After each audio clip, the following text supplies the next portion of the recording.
Čauky, čauky, vítame vás. Dnešný podcast je výnimočný, keďže máme špeciálneho hostia pána. Samuela Pačenovského. Dobrý deň. Dobrý deň. Vieme o vás, že vy pracujete ako ornitológ.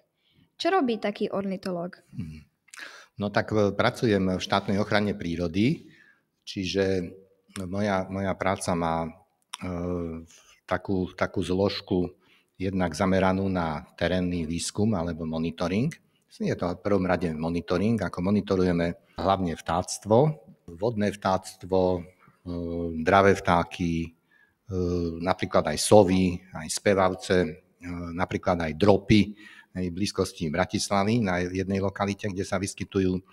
Takže je to také rôznorodá práca. V podstate toto ma najviac baví ako z tej mojej činnosti.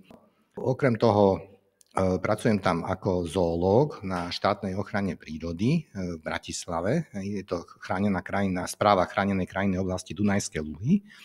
Majú dve pracoviská, ako jedno je v Bratislave, druhé je v Dunajskej Strede. No a my sme to bratislavské pracovisko, takže na starosti máme v podstate celý bratislavský okres, senecký okres až po Šamorín. No a v podstate na tomto území robíme monitoring chránených druhov živočíchov. Ja sa konkrétne venujem hlavne vtákom, ale máme tam aj iné živočíchy, napríklad máme bobra vodného, s ktorým dosť často prichádzame do kontaktu, alebo veveričky, ježov, kadečo. No a potom ďalšia časť mojej práce, keďže to je štátna ochrana prírody, tak sa vyjadrujeme k rozličným zámerom, ako stavebným a podobne. Píšeme rôzne odborné stanoviská. Čiže napríklad kolegyňa rieši botanické veci, ja riešim zoologické veci aj s kolegom. Sme tam dvaja zoológovia na tom pracovisku, no a máme to tak podelené, že môj kolega rieši hlavne také veci, ktoré súvisia so stavebnou činnosťou, lebo budovy ako bloky u nás sa v zime zateplujú na zimné obdobie. No a s týmto súvisí taký problém ako ochranársky, že na tých obytných budovách sa vyskytujú živočíchy. Sú to dážďovníky, to je taký vták podobný lastovičke, ktorý hniezdí práve na obytných blokoch. No a vyskytujú sa tam aj netopiere, ktoré na tých blokoch zimujú. A to je veľký problém, keď sa ide zateplovať taká bytovka, tak treba obhliadnuť tú budovu a proste treba spolupracovať s tým stavebníkom, s tými ľuďmi, čo tam bývajú v tej bytovke. No a to je dosť náročná vec a treba k tomu vlastne aj také veci ako prácu vo výškach a pohybujú sa po všelijakých lešeniach tí ľudia, čo sa tomu venujú. A potom navrhujú, keď sa teda nájdú nejaké živočíchy na tej bytovke, ktorá sa zatepluje, no tak do toho zateplenia potom sa navrhnú nejaké budky, pre tie dažďovníky a pre tie netopiere. No a toto je taká dosť dôležitá ako časť práce, takže toto hlavne rieši môj kolega, no a ja riešim iné veci, živočíchy, ktoré sa vyskytujú v chránených územiach, v Bratislave, pri Dunaji a podobne. No a potom sa vyjadrujeme ako k rôznym stavebným činnostiam a podobným takýmto veciam. Takže zhruba toľko. Chápem. A ako to vlastne všetko prebieha?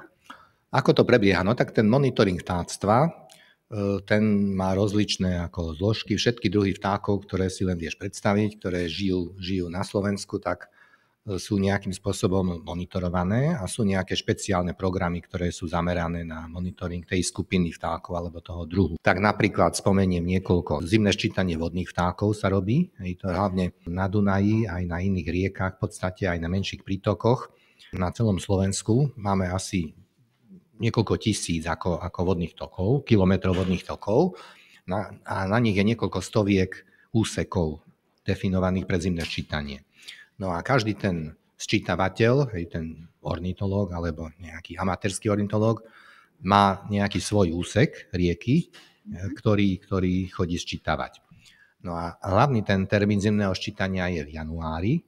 Je to v polovici januára, väčšinou to je sobota, nedeľa, niektorý víkend. No a vtedy sa každý chodí sčítavať svoj úsek, aby tie výsledky boli porovnateľné. Keby každý robil inokedy to sčítanie, tak nebolo by dobre tie výsledky, pretože tie vtáky môžu preletovať z jedného úseku na druhý. Tak sa urobí naraz to sčítanie. Musí to byť jednotné vlastne. Musí to byť jednotné v jednotnom termíne. No a Toto je tá polovica januára. No a letozimné ščítanie vodných vtákov sa robí aj v iných mesiacoch. Robí sa v podstate už od októbra, každý mesiac, októbrové, novembrové, decembrové ščítanie je, potom je ešte vo februári a marci, ktoré vlastne slúži na to, aby sme nielen v polovici zimy, ako v januári zachytili tie zimujúce vtáky, ale aj tie, ktoré tiahnu cez naše územie, ktoré preletujú cez naše územie. Čiže je to taký širší záber, širšie obdobie roka, mimo hniezdne obdobie roka v podstate je zahrnuté. Čiže je to aj neskorá jeseň, je to aj koniec zimy v podstate v tom zahrnutý. No a sčítavajú sa všetky vodné vtáky na tých sčítavacích úsekoch. Takže to sú vodné vtáky. No potom je taký špeciálny monitoring zameraný na dravé vtáky. Tam väčšinou sa hľadajú hniezda. Väčšinou vtedy, keď sú opadnuté listy na stromoch, tak vtedy sa dobre hľadajú tie hniezda dravcov, lebo keď sú olistené stromy, tak je problém tie hniezda nájsť. Čiže tá sezóna tých dravčiarskeho vyhľadávania hniezd je hlavne začína teraz tak na jeseň, keď už opadáva listie, v takom októbri, novembri. No a trvá asi do marca, keď sa môžu dobre tie hniezda dohľadávať. No a potom už na jar, v podstate keď prebieha hniezdna sezóna, tak tie dohľadané hniezda sa kontrolujú a zisťuje sa, že čo tam hniezdí, ktoré hniezda sú obsadené, ktoré nie sú a čím sú obsadené, akými dravcami. Takže to sú dravce. No potom spevavce, tak tam sú niektoré špeciálne programy, napríklad vyvesovanie blúdok alebo v zime vyvesovanie krmidiel pre rôzne druhy spevavcov. Tam je priestor aj pre spoluprácu so školami alebo ekovýchovné aktivity a podobne. Potom sú nejaké špeciálne kružkovacie programy, že sú nejaké tábory zamerané na odchyt spevavcov, kružkovanie. To sú hlavne letné tábory, také nárazové akcie, krátkodobé, ale intenzívnejšie, ktorých sa zúčastňuje viacej ľudí. No a potom špeciálne programy sú zamerané na sovy. Sovy sú nočné vtáky. Teraz som bol na vašej škole, práve som mal prednášku o myšiarke ušatej a boli sme počítať tie myšiarky ušaté v areáli školy a napočítali sme ich 51. Asi na 10 stromoch sedeli. Čiže oni, tie myšiarky, tak cez deň ako odpočívajú na stromoch a v noci potom lovia potravu na poliach. Aj takéto veci robíme. V zime ščítavame tiež ako tie zimujúce myšiarky ušaté napríklad. Čo zvyčajne pozorujete na vtákoch? Perie, vajce, hniezdo? Prosím, povedzte nám o tom niečo. Áno, no tak ornitológia to je veda, ktorá skúma tie vtáky. Je to pomerne široká oblasť.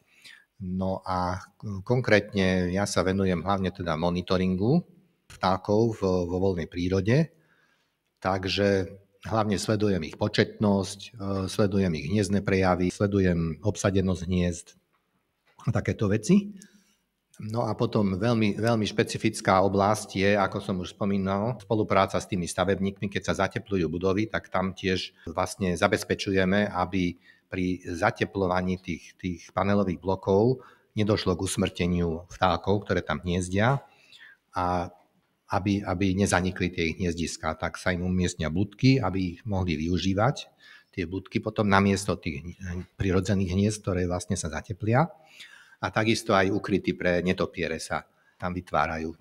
Pre netopiere sa dávajú také odlišné budky troška, že ten otvor je taký, že ten netopier môže zo spodu vliezť do tej budky a oni ich využívajú potom aj na zimovanie hlavne. Takže aj toto sa robí. A aké vtáky pozorujete? No tak to už som začal v podstate, že robíme sčítanie vodných vtákov, čiže to sú všetky druhy vodného a pri vode žijúceho vtáctva, ktoré žijú pri riekách, jazerách, stojatých vodách, čiže kačice, čajky, potápky, bahňaky a podobne. No potom ďalší program je zameraný na spevavce, na spevavé vtáky. Hlavne spevavé vtáky sa dobre ščítajú na jar, pretože oni spievajú a na jar si označujú svoje teritória spevom. Čiže hniezdne obdobie u nás prebieha na jar, na severnej pologuli, miernom pásme u nás od toho marca do júla trvá hniezdne obdobie. No a v tom čase, teda hlavne skoro na jar, tie spevavé vtáky intenzívne spievajú. Čiže vtedy sa veľmi dobre dajú robiť čítania spevavcov. Práve v tom máji to je najlepšie, lebo vtedy oni najviac spievajú. V iných častiach roka to nie je také dobré na tie spevavce, pretože už neozývajú sa natoľko. Takže spevavce špeciálne sa robia v máji, v júni. To sú buď mapovacie metódy, alebo transekty, alebo bonové transekty, čiže hlavne zamerané na zisťovanie spevu týchto hniezdiacich vtákov. Potom také špeciálne programy sú zamerané na dravé vtáky a na sovy ešte. Viem, že ste spomínali tie myšiarky ušaté. Vedeli by ste nám niečo o tom povedať? No tak myšiarka ušatá patrí medzi naše najbežnejšie, najpočetnejšie sovy. Na Slovensku sa vyskytuje 10 druhov sov hniezdiacich a myšiarka ušatá je takmer najpočetnejšia, alebo jedna z najpočetnejších. Je to stredne veľká sova, preto sa volá ušatá, lebo má také speria, také uška na hlave umiestnené, ktoré nie sú vlastne skutočné uši. Sú to len také zdanlivé uška, ale má veľmi dobrý sluch. Ušný otvor má zakrytý ako pod perím a sluch má vynikajúci. A taký dobrý, že pomocou toho sluchu dokáže uloviť myši a hraboše aj v úplnej tme. Čiže aj loví za pomoci sluchu predovšetkým. A je to nočný vták predovšetkým. Cez deň odpočívajú na stromoch myšiarky a lovia v noci. Stáva sa vám, že idete pozorovať vtákov počas nočných hodín? Áno, sú to hlavne tie programy, ktoré sú zamerané na sovy. No a napríklad vybrali sme si také územie na východnom Slovensku, také zalesnené pohorie, Volovské vrchy sa volá. No a tam už v podstate s dvoma kolegami ďalšími, ako robíme taký monitoring sov, lesných druhov sov v tomto pohorí. No a ten pokračuje už 5. rok. Máme tam 5 druhov sov, ktoré sledujeme. Je to aj tá myšiarka ušatá, ale tá je najmenej početná. Potom najpočetnejšia je sova obyčajná, sova dlhochvostá, kubičok vrabčí a plôtik kapcavý. To sú také dva druhy menšie, maličké druhy, menšie druhy sov, ktoré žijú hlavne v ihličnatých lesoch, v horských lesoch u nás. A ktorý bol najvýznamnejší, ktorého ste zaznamenali? No tak taký najvýznamnejší, ako veľmi zaujímavá lokalita je v blízkosti Bratislavy. Volá sa to chránené vtáčie územie Sislovské polia. Je to také územie na hraniciach s Maďarskom a s Rakúskom, taký výbežok. No a tam sa vyskytuje drop veľký. To je jeden z najväčších vôbec lietajúcich vtákov na svete. Hlavne teda v zime sa tam vyskytujú tie dropy v zimnom období, hlavne od toho novembra do konca februára až do marca. No a celá tá západopanonská populácia dropov, ktorá vlastne hniezdí v Rakúsku, Maďarsku, čiastočne aj na Slovensku, tak až 3/4 tejto populácie zimujú práve v tomto území, na tých Sislovských poliach. No a to je tých 500 až 600 jedincov, tam je v zime. Čiže to je taká zaujímavosť. Asi najzaujímavejší druh monitoringu vtákov, ktorý robíme. Mňa by zaujímalo, že či sa vám už stalo, že vás niektorý vták napadol. Bežne sa to nestáva. Našťastie u nás nie sú veľmi také agresívne vtáky, ktoré by útočili na ľudí. V Austrálii máme napríklad kazuára, ktorý je podobný pštrosovi a ktorý je dosť nebezpečný. On môže aj usmrtiť človeka. No niekedy sa stane, že niektoré sovy, keď si chránia mláďatá, tak zaútočia na človeka. U nás je to sova dlhochvostá, je pomerne veľký druh sovy.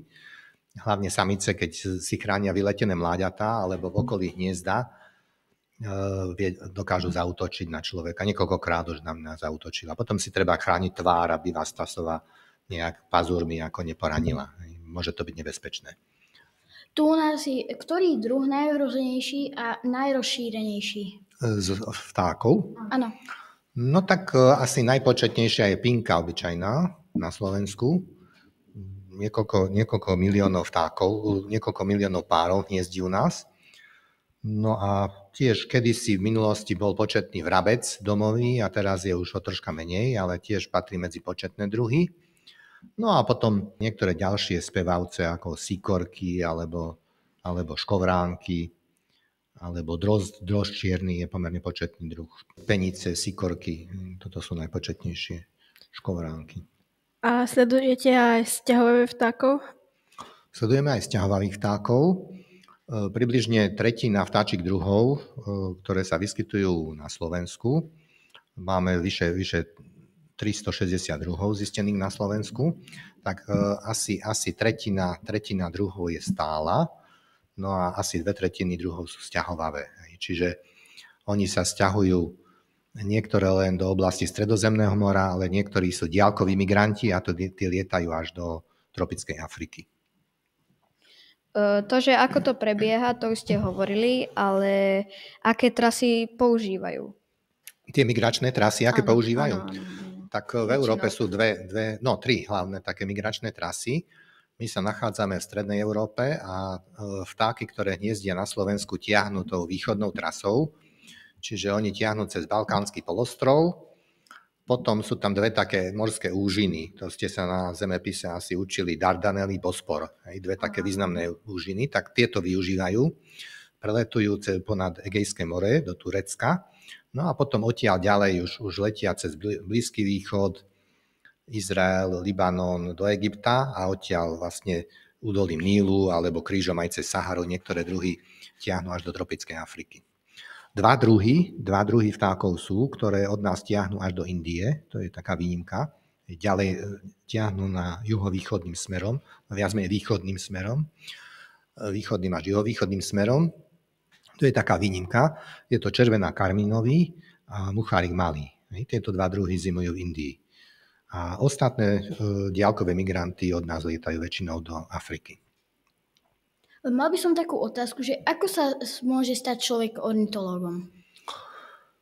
Tak v prvom rade musí prejaviť záujem, musí ho to zaujímať, táto vec. Je to v podstate taký užší odbor v rámci zoológie. Zoológia vlastne je veda, ktorá skúma zvieratá, ornitológia skúma vtáctvo. No a väčšinou u nás to funguje takto, že na amatérskej báze, že sú skôr takí amatérski ornitológovia, alebo volá sa to aj birdwatching, ako je to rozšírené hlavne v niektorých krajinách, Británii alebo v Spojených štátoch, ale už sa to rozširuje aj v európskych krajinách. Takže sú takí birdwatchery, ktorí vlastne chodia pozorovať vtáky do prírody a berú to ako vlastne hobby, alebo ako takú záľubu. No a môže to byť aj taký celoživotný záujem. No a keď to chcete robiť ako zamestnanie, no tak to je trocha ťažšie, pretože tie možnosti nie sú až také široké, ale môžete sa uplatniť ako napríklad v štátnej ochrane prírody, ako tam potrebujú zoológov, vlastne, ktorí práve robia takýto monitoring aj vtáctva, aj iných zvierat. Existuje Slovenská ornitologická spoločnosť, BirdLife Slovensko, ktorá združuje v podstate záujemcov hlavne o ochranu vtáctva. Takže je to aj odborne zameraná činnosť, ale aj taká ochranársky zameraná činnosť. Takže aj v rámci tejto Slovenskej ornitologickej spoločnosti sa môžete realizovať, ak máte záujem sa tomuto venovať, tejto téme. No a potom špeciálne, ešte keď vás zaujímajú dravé vtáky alebo sovy, tak je ešte aj ďalšia taká organizácia, ochrana dravcov na Slovensku, ktorá špeciálne rieši tie dravce a sovy a ich ochranu. Takže keď máte naozaj veľký záujem, tak aj s nimi môžete spolupracovať. To by bolo asi všetko. Ďakujeme za rozhovor a za to, že ste prišli. Drahí diváci, ak sa vám tento diel podcastu ľúbil, dajte nám like, odber alebo zdieľajte. Vidíme sa na budúce. Bol tu dnes s vami pán Samuel Pačenovský. Andrej, Tomáš. Richard. Čau, kaky. Ahojte. Čaute.